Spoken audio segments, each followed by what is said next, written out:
A very good morning to all of you friends. Welcome back to your own channel English with Mamta Kesari. So friends, कैसे हैं आप सभी? I hope आप सभी ठीक होंगे और आप सबकी पढ़ाई अच्छे ढंग से चल रही होगी. तो आज की वीडियो में हम बात करेंगे कि जब हम किसी एग्ज़ाम की तैयारी करते हैं तो कौन-कौन सी चुनौतियाँ हमारे सामने आती हैं और उनसे कैसे निपटा जाए. काफ़ी लोगों की समस्याएँ होती हैं. तो आज इसी टॉपिक पे हम बात करेंगे. चलिए स्टार्ट करते हैं. तो सबसे कॉमन एक क्वेश्चन सबका होता है कि किसी भी तैयारी के दौरान टाइम चूँकि ज़्यादा लग जाता है तो खुद को हमेशा कैसे मोटिवेटेड रखें? सबसे बड़ा क्वेश्चन लोगों का यही होता है। तो उसके लिए मैं ये कहना चाहूँगी कि खुद को हमेशा मोटिवेटेड रखने के लिए, क्योंकि काफ़ी बार ऐसा होता है कि अ, किसी ने हमें मोटिवेशन दिया या फिर कोई प्रॉपर एग्ज़ाम के बारे में हम जाने कि सफल होने के बाद हमें ये सुविधाएँ मिलेंगी।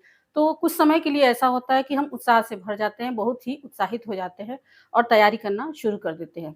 लेकिन चूँकि लंबा टाइम लगता है, तो कुछ समय के बाद हम घबरा जाते हैं, हिम्मत हारने लगते हैं और हमारा जो उत्साह का जो लेवल होता है, उस लेवल तक नहीं होता है और हम परेशान उतना मोटिवेटेड नहीं रह पाते हैं। तो सवाल ये है कि कैसे हमेशा खुद को मोटिवेटेड रखें? तो उसके लिए मैं ये कहना चाहूँगी कि आप जिस भी एग्ज़ाम की तैयारी कर रहे हैं, जिस चीज़ के लिए आगे बढ़ रहे हैं, उसके प्रति एक कारण रखिए कि मैं इस एग्ज़ाम की तैयारी क्यों कर रहा हूँ? क्यों ज़रूरी है मेरे लिए? ठीक है? आपका जो व्हाई है, जो क्यों है, उसको मजबूत बनाइए। अगर आपका क्यों स्ट्रॉन्ग है कि आप इस एग्ज़ाम की तैयारी क्यों कर रहे हैं? किसी प्रॉपर लक्ष्य को क्यों पाना चाहते हैं? अगर आपके क्यों में दम है, क्यों आपका मजबूत है, तो दुनिया की कोई भी किसी भी मोटिवेशन की आवश्यकता आपको नहीं होगी। आप अपने आप में ही एक मोटिवेशन का काम करेंगे। आप हमेशा हर वक़्त मोटिवेटेड रहेंगे। जब भी आपको नींद आए या जब भी आपके सामने कोई परेशानी आए, तो आप तुरंत उस क्यों को याद कीजिए कि क्यों मैं इस एग्ज़ाम की तैयारी कर रहा हूँ? इससे मुझे क्या मिल जाएगा? मैं अपने घर की परिस्थितियाँ सही करना चाहता हूँ या बहुत सारे कारण हो सकते हैं आपको जिसकी वजह से आप इस लक्ष्य को पाना चाहते हैं। तो अपने क्यों को आप मजबूत कीजिए। एक और दूसरी समस्या होती है अक्सर लोगों की कि नींद बहुत आती है।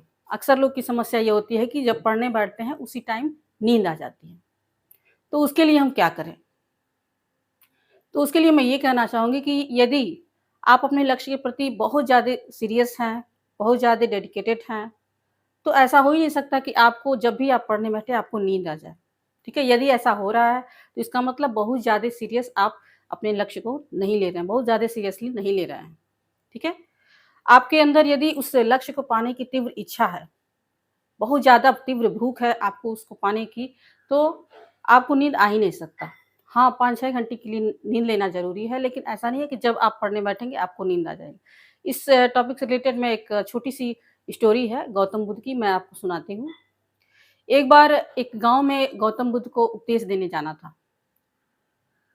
तो पहले दिन गाँव में लगभग 200 लोग 200 250 लोग इकट्ठा हो गए गौतम बुद्ध के उपदेश को सुनने के लिए। तो पहले दिन गौतम बुद्ध आए और उन्होंने एक शब्द भी नहीं बोला और बस वहाँ रुके, थोड़ी देर मुस्कुराए और वहाँ से चल दिए। तो बहुत सारे लोग जो उनका उपदेश सुनने आए थे, उनको कुछ लोग नाराज़ भी हुए और फिर चले गए। ठीक है?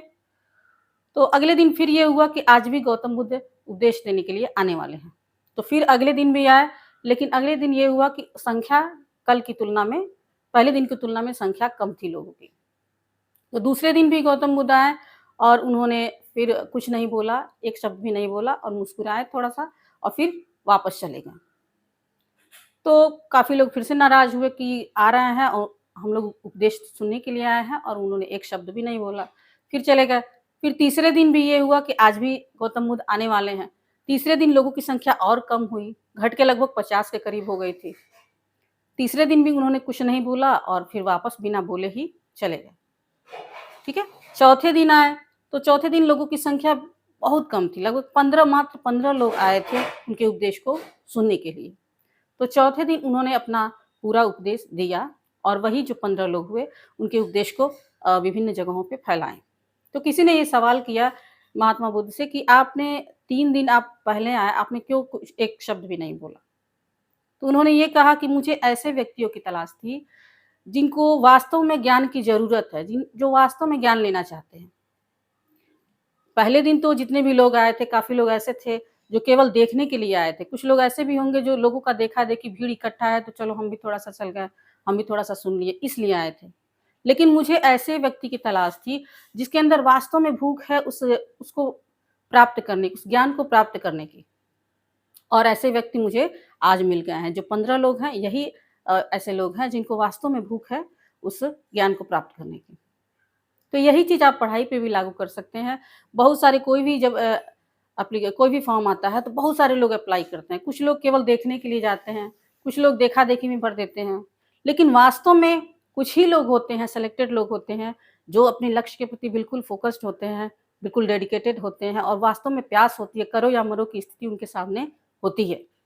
तो यदि आप इस कैटेगरी में हैं, तो ऐसा हो ही नहीं सकता कि आपको नींद आए। और अगर नींद आ रहा है यानी कि आप बिल्कुल सीरियस अभी नहीं हैं अपने लक्ष्य के प्रति, तो उसमें सुधार करने की आवश्यकता है। और एक और क्वेश्चन अक्सर लोगों का होता है कि धैर्य जवाब दे जाता है। अक्सर आजकल देख सकते हैं किसी भी परीक्षा की अगर हम तैयारी करते हैं तो 2 साल, 4 साल, 3 साल ऐसा लग ही जाता है। तो कुछ समय तक हम फ़ोकस्ड रहते हैं लेकिन धीरे-धीरे हमारा धैर्य जवाब दे जाता है।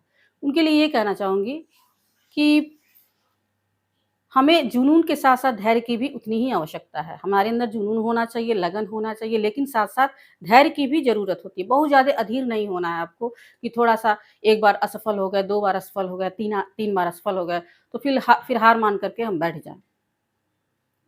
तो धैर्य की भी उतनी ही आवश्यकता होती है। क्यों नहीं होगा सिलेक्शन? एक बार अपने फ़ील्ड के पक्के खिलाड़ी तो बनकर देखिए, अपनी कमियों को तो सुधारिए। हम डीपली पढ़ाई नहीं करते हैं अ, बहुत ज़्यादा गहराई में नहीं जाते और हम चाहते हैं कि थोड़ा-सा पढ़ें और हमारा सिलेक्शन हो जाए।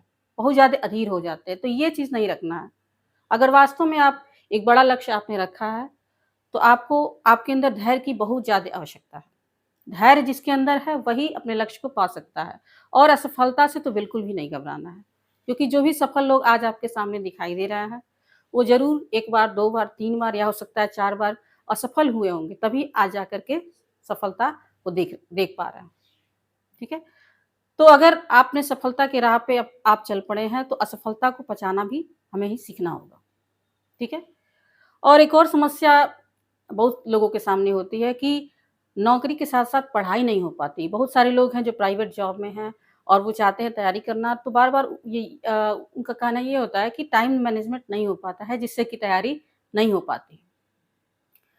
तो उनके लिए ये कहना चाहूँगी कि हम में से काफ़ी लोग जो हैं वो मिडल क्लास से बिलॉन्ग करते हैं।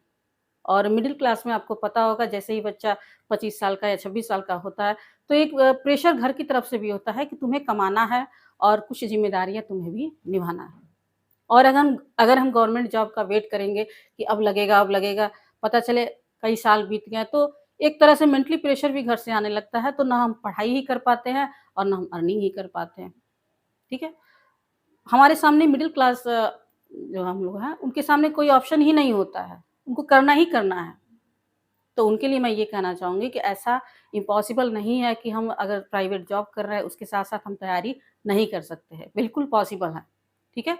मैं आपके सामने एक उदाहरण हूँ, मैंने 6 से 7 घंटे का जॉब करते हुए और बच्चे, घर परिवार सब कुछ सँभालते हुए मैंने पढ़ाई भी की और सिलेक्शन भी लिया, तो बिल्कुल आप भी कर सकते हैं, ठीक है ना?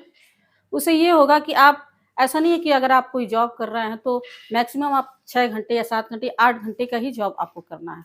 तो आप फिर भी अगर आप लक्ष्य के प्रति डेडिकेटेड हैं, तो आप अर्निंग करते हुए, एक प्राइवेट जॉब करते हुए भी आप गवर्नमेंट जॉब की तैयारी कर सकते हैं। ज़रूर 4 से 5 घंटे, 2 घंटा सुबह, 3 घंटा शाम को ऐसे करके ज़रूर निकाल सकते हैं। अगर मैं निकाल सकती हूँ, तो आप बिल्कुल निकाल सकते हैं। अगर आप एक स्टूडेंट हैं, अनमैरिड हैं, तो आपके पास एक अच्छा मौका है। ठीक है ना? इससे ये होगा कि आप मेंटली फ्री होकर के तैयारी करेंगे। मतलब कुछ ना कुछ अर्निंग भी हो रही है आपकी। आपको अपने खर्चे के लिए घर वालों पे डिपेंड नहीं होना पड़ेगा। आप अपने भी खर्च निकाल लेंगे, हो सकता है कुछ घर वालों की भी मदद कर लें। तो घर से भी बार-बार आपको ताने सुनने को नहीं मिलेगा। हाँ, ये ज़रूर है कि थोड़ा-सा मेहनत ज़रूर करना पड़ेगा। लेकिन इम्पॉसिबल नहीं है कि नौकरी के साथ-साथ हम पढ़ाई नहीं कर सकते, नौकरी के साथ-साथ हम तैयारी नहीं कर पाएँगे, हमको समय नहीं मिल पा रहा है। ये सब एक तरह से समझ लीजिए बहाने हैं। ठीक है ना? अगर बहुत ज़्यादा डेडिकेटेड हैं अपने लक्ष्य के प्रति तो ऐसा इम्पॉसिबल नहीं है कि प्राइवेट नौकरी के साथ-साथ हम गवर्नमेंट की तैयारी नहीं कर सकते। ठीक है?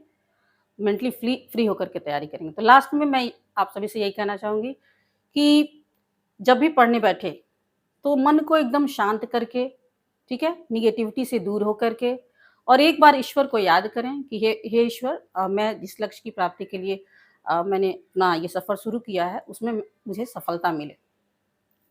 मन को एकदम शांत करके अपना केवल अपने टॉपिक के बारे में ही सोचिए, जिस समय आप पढ़ाई कर रहे हैं, उस समय सारी चीज़ों को, दुनिया की सभी बातों को बिल्कुल छोड़ दीजिए और थोड़ा-सा सेल्फिश बनना भी सीखिए, ठीक है? मतलब उस समय आपको ये नहीं देखना है कि ये नाराज़ हो जाएँगे, ये काम उनका नहीं करेंगे तो ये नाराज़ हो जाएँगे, उनसे हम रिलेशन में बात नहीं करेंगे तो वो नाराज़ हो जाएगा। ये सब चीज़ें आपको नहीं देखना, थोड़ा-सा सेल्फिश बनेंगे, तभी आप सिलेक्शन ले सकते हैं। कुछ समय के लिए दुनिया को भूल जाइए, सिर्फ़ अपने बारे में सोचिए। आप ये सोचिए कि कहाँ से मैं टाइम मैनेजमेंट कर सकता हूँ। जहाँ से भी आप टाइम बचा सकते हैं, जितना भी टाइम बचा सकते हैं, क्योंकि अगर आप जॉब भी कर रहे हैं तो आपके लिए और इम्पोर्टेंट हो जाता है कि आप छोटे-छोटे समय में समय को आप इस्तेमाल करें अपने लक्ष्य के लिए, तो क्यों नहीं सफल होंगे, ठीक है? हम अपने जिस क्षेत्र की तैयारी कर रहे हैं उसमें पहले माहिर तो बनिए, बिल्कुल सिलेक्शन होगा, ठीक है ना? तो आई होप ये वीडियो आपको अच्छा लगा होगा और कुछ ना कुछ पॉजिटिविटी आपको इस वीडियो से मिली होगी और इस वीडियो को बनाने का उद्देश्य यही है कि हताश नहीं होना है, आपको निराश नहीं होना है। बिल्कुल कुछ समय ज़रूर लग जाता है, लेकिन जो मेहनती छात्र होते हैं, जो मेहनती एस्पिरेंट होते हैं, जो बिल्कुल अपने लक्ष्य के प्रति फ़ोकस होते हैं, वो ज़रूर सफल होते हैं। वो इधर-उधर शोर नहीं करते, बिल्कुल शांत होकर के तैयारी करते हैं, ठीक है ना? किसी ने कहा भी है कि मेहनत इतनी शांति से करो कि आपकी सफलता जो है शोर मचा दे। तो आई होप एक ना एक दिन आप ज़रूर सफल होंगे और अपने लक्ष्य को ज़रूर प्राप्त करेंगे। तो फिर मिलते हैं नेक्स्ट वीडियो में, तब तक के लिए थैंक्स फॉर वॉचिंग।